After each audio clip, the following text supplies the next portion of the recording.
Mr. Stoltenberg, how much the latest events in Kosovo are risk for peace and stability in this region?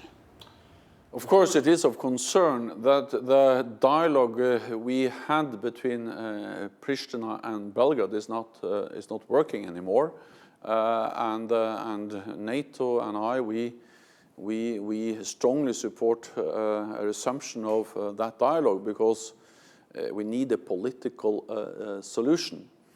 At the same time, we see that that KFOR is present. We still are there to protect all communities, all people in Kosovo, also the Serbs, and to keep a safe and secure environment. So it is of concern that the dialogue is not working. It is of concern that we have seen some incidents and some that has contributed to higher tensions, but at the same time, I think it's absolutely possible to restart the dialogue and to find a political solution. Is there a risk for peace and stability regarding this problem between Belgrade and Pristina?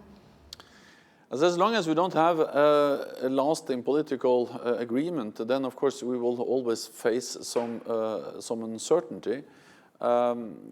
We assess that this situation is not we're not faced with any immediate threat for any really serious deterioration, but at the same time it is of concern what we see.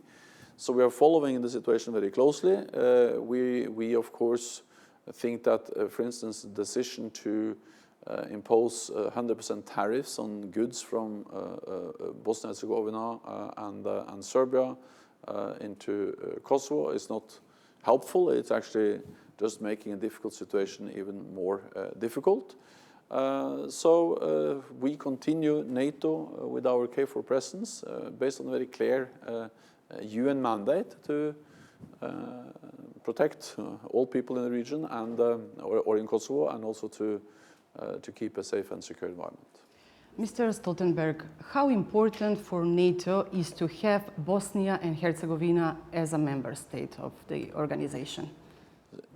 NATO is a strong alliance also without Bosnia and Herzegovina, but we have stated that we are also supportive of their aspirations to move towards even closer Euro-Atlantic integration, and we have been ready to take the next step towards membership with this annual national program or plan. And we are willing to if they are willing to send that, we are willing to receive it and then to start to work with them. But at the end of the day, this is a decision that has to be taken by Bosnia and Herzegovina. NATO has never forced any country to join the alliance. We have excellent friends and partners which have decided not to become members of NATO. I'm from Norway. We have two good partners in the north, Sweden and Finland. They don't want membership. They want to be partners, and we respect that. We work in a very good way with Finland and Sweden. And Serbia, being a country in the region, also in the Balkans, which clearly has stated that they don't aspire for NATO membership. We, of course, respect that. It's a national Serbian decision. But we welcome, of course, that Serbia is a partner, wants to work together with NATO, and we are ready to continue to work with Serbia as a partner. So when it comes to Bosnia and Herzegovina, it's their decision. They decide. If they decide that they would join, well, then we sit down and see how we can help them to move towards membership. If they decide that they don't want to join, again, it's a decision by Bosnia and Herzegovina. NATO's main message is that we respect the sovereign right of every nation to choose their own path, whether they would like to join or not to join. We respect both decisions. In this context, what is the significance of North Macedonia's membership into NATO?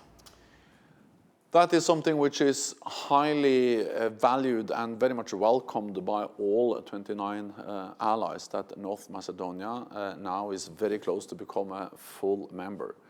Partly because we see that this is really a result of courage, of political wisdom by this country, by the leaders, by the government of Zoran Zaev, that they were able to overcome historical disagreements, problems, and move forward towards more stability, more peace, and security in this region. So we are extremely impressed by the way this has been handled by the people of North Macedonia, by the government, and by the parliament. And I think this can serve as a model for the rest of the region.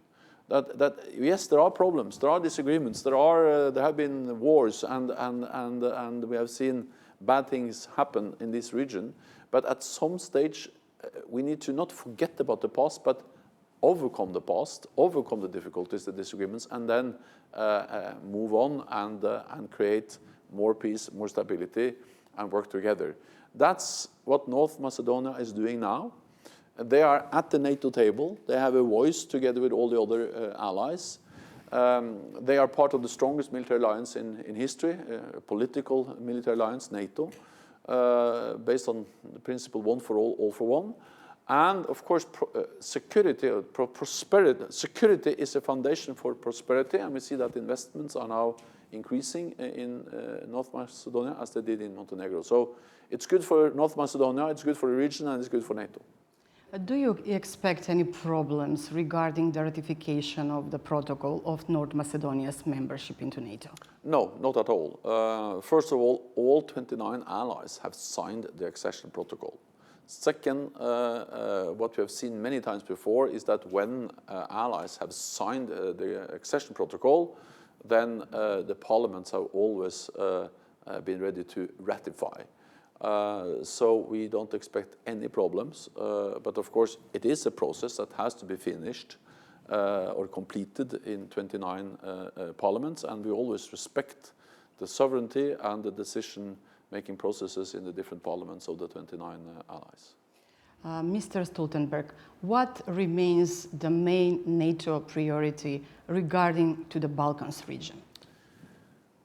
Our main priority is to help to maintain peace, stability, and to work with the whole Balkan region to the benefit of this region and to the benefit of NATO. NATO has a history in the Balkans. We helped to end 2 wars, in Bosnia and Herzegovina, in Kosovo, Serbia, and we were also present in North Macedonia to prevent the conflict from breaking out here almost 20 years ago. And we still have presence with the KFOR mission in Kosovo, and we also have some presence in Sarajevo and also other places. So stability, peace in the Balkans is of course important for the people in the Balkans. But we have seen from history that conflict in this part of the world can also have extremely negative repercussions for the rest of Europe. So it's in our interest to help to maintain peace and stability and promote prosperity and growth in this part of Europe. Will membership of North Macedonia into NATO decrease the Russian influence in this region?